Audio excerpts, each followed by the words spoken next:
Okay, I'm going to show you how you can add page numbers to a Word document starting at a specific page.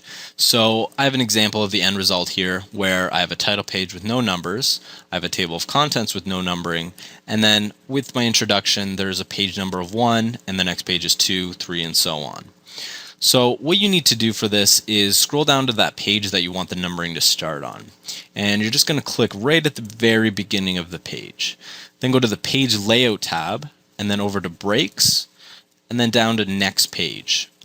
So what that actually did was if you go to the Home tab and then this paragraph marks icon, you can click on that. If you scroll up a bit, you'll see that there's a section break. So basically what we've done is separated the Word document into 2 separate sections that we can kind of format differently. So I'm just going to uncheck that now. So the next step is to go to the Insert tab and then go over to Page Number, and I'm going to put mine at the bottom of the page and right in the center. So now you can see it starts at 3, but I want it to start at 1. So what I'm going to do is go over to here, go to Page Number, Format Page Numbers, and start at 1 and click OK.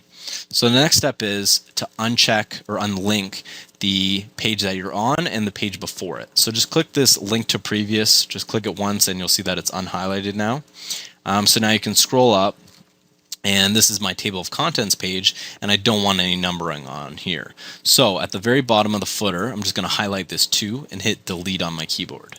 So now you'll see that there's no numbering on the table of contents, and there's also no numbering on any of the pages that came before it. All right, so that's it. You can go to the print preview to see it in action, and title page, no numbering, same with the table of contents. The introduction now is a page number of 1, the next page is 2, so everything works perfectly. That's it. Thanks for watching.